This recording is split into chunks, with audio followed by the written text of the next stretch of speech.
first of all, congratulations on this film. It was so funny. I came out and everybody was like, well, and I was like, my palms just sweat throughout the whole thing, which I feel like is kind of what you want from a Mad Max movie. Yeah. And you're obviously new to the franchise. Kind of what was it like to join? Was it more nerves, sweaty palms, or was it excitement? It was so unreal that it was almost a gift how unreal it was, because I don't think, for that reason, I don't think the kind of fear settled in almost, and it sort of settled in retrospectively once I'd got through it. It was like, oh gosh, I just somehow, it was kind of pushed to the periphery at the time. There was so much going on, even in the periphery. It was an easy thing to do. Yeah, how did you prepare to join? I think the first thing Guy Norris gave me the kind of exact height of the war rig, and I was just doing anything I could to get good at kind of as lithely as possible, being able to shin up it and shin down it and jump out of it and land properly. And how high is it? Like, it's really quite. It's like a kind of story high. I mean, it's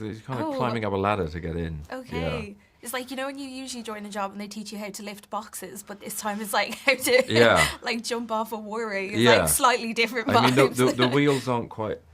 I don't know, they're kind of, they're quite high, the wheels come up to about there when you stood. And I saw that Anya couldn't drive beforehand and maybe still can, I don't know, but can you drive? Yeah.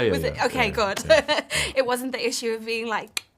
No, but there's there's so much actual driving, and then there's bits where, you're pretending because the whole thing's stationary, because they're actually, throwing a car over the truck you're in, and it's easier to do that stationary than on the move. But they're doing all kind of stuff on the move as well. It's all kind of cut together like that. And that sequence took like 77 days, that kind of 15-minute sequence. Yeah, so talk me through this, because I'm fascinated by, like, what was that like day to day to just, like, keep going? Was it just, like, 10 seconds at a time? Yeah, a lot of it was, like, shots that were maybe, like, 10 to 15 seconds, and that by the time it's kind of all edited in, it might be, like, 1.5 seconds or a bit longer, you don't know. And they're kind of editing as they go, seeing how it all fits together, and a lot of precision. I mean, not only is it like making sure that it's like 180 degrees, there's like flamethrowers, there's like people kind of landing down on this side, there's cars going over, but then, like, the angle of making sure you're looking at exactly the right spot, making sure you're aiming the gun in exactly the right direction. The rhythm particularly was something George was really defining and redefining and sculpting as we went on, of all that working together. It's thrilling. You really feel part of a team. Yeah. I never, Guy Norris, who's in charge of the second unit and a lot of the stunt stuff, he came up to me at one point. He said, "You must be very frustrated," when it was a particularly kind of slow day for that. And I grabbed his arm and I said, "I'll do this forever. Like, I'm loving this."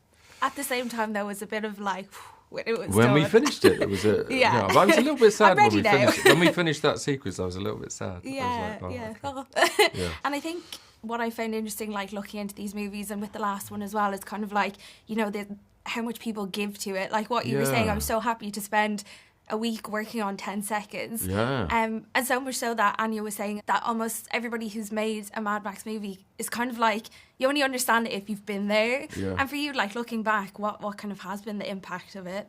I always like feeling part of a team. It's a big reason why I enjoy work in the first place. But really interesting seeing a group of people who've done so much before. Because crews kind of come and go and change around. There's a feeling about the crew I worked with in Australia. They'd already, not only the Mad Max movies, everyone knew each other very well. They'd probably had big arguments in the past. They'd probably fallen out. There'd probably been a bit of name calling. They'd got through it. They'd got over it. They'd now love each other. They'd go, oh, blah, blah, blah. They're mad, but I love them. Yeah, there was that feeling. It was like being in a family. Yeah, I love that. And I feel like you must be, like, fresh off a plane back from Cannes, because you guys just premiered there, so thank you for being here with me. I've never felt less in need of caffeine stage now. I feel very wired. Amazing. Well, I don't know if you saw this video is kind of going viral. It was all over my timeline anyways, of kind of how intense the crowds are there, particularly with Anya. Did you, like, how was that? Was it intense on the ground? No, it was intense. It was quite nice being... having slightly less intense reaction to Anya and Chris, in terms of people, like, sort of screaming your name because it's not something I'm particularly used to. So yeah, it was a nice, easy way into that. Yeah, and seeing them handling it so well, and knowing they, them going, it still freaks me out, just that kind of machine gun flash photography going off. And, I can imagine. And sitting here with you now, I can hear you definitely don't have an Australian accent. No. How did you get into it? Because this was flawless. Like, you're very good. It was really nice. I mean, it was a few weeks in, and somebody in the crew heard me talking and went, "You're not. Why are you putting on a weird voice?" I went, "No, this is my voice." Was there like a phrase that you used to kind of? No. I had a great dialect coach, and George. I mean, he admitted yesterday. He said, when you first suggested it, I just thought, because he said, "Okay, we'll give it a go," and he said, I was just waiting for you to realise it was impossible. It seemed, I suppose, because of the backstory I'd come up with and how long I felt that character had been in the Citadel, which is the Gormenghast like rock thing coming out the desert. I just felt I had to have this sense of locality that isn't necessarily what you have to have in the Wasteland. Like it's deliberately a kind of allegorical sense of it's the whole world as well as being this place. So I thought it was very important for the character, and it was right at the end. George said, "I'm so glad you did that. It was very brave." And I thought, yeah, it was quite brave. I didn't think of that at the time. If I thought of that at the time, I'd have probably felt quite paralysed. Be overthinking it, yeah. And when we think about all the amazing characters in this film, obviously Chris Hemsworth comes to mind straight away. Like, when I saw him, I was like, kind of had to do a double take. Yeah. What was it like working with him on set, especially with the nose? I would just have to say it. I only had two bits with him, really. So it was flashes of, but hearing him and the guys talking about their whole dynamic for the gang in early rehearsals, some of our rehearsals overlapped. Just really feeling that dynamic building, and then seeing them all on set together, and in the full kit, and particularly Chris's dynamic with Dave, who plays Smeg. Yeah, he was brilliant. Such nice comic relief as well. Comic relief, but what I love about what Chris does as well is the danger's never not there. It's there's this brilliant kind of comedic aspect to it, but there's you don't never quite relax into it. You go, Oh, he's funny. Oh, he's yeah.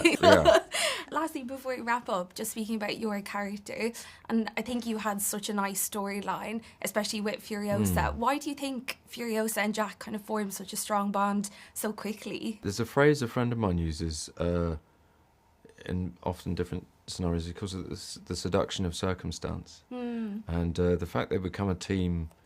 Certainly, she becomes a team.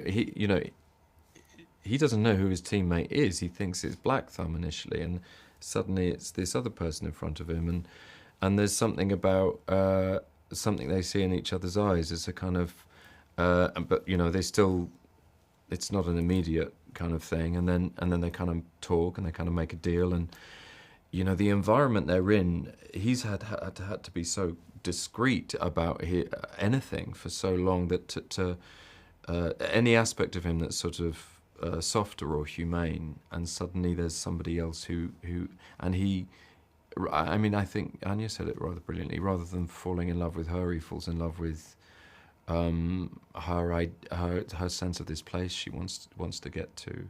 I mean, but not the place, but like her belief in it. Yeah. Like you could read it that he doesn't even know for sure if that place exists as the movie goes on, but that he becomes willing to take that journey with her anyway. Yeah. In spite of that. The hope. It's the hope. The hope, yeah. It was so nice to have like that kind of more you heartfelt storyline. It was a nice bit of there's two people who trust each other. Oh my goodness. I think I have to wrap up now, but thank you so much for chatting with me.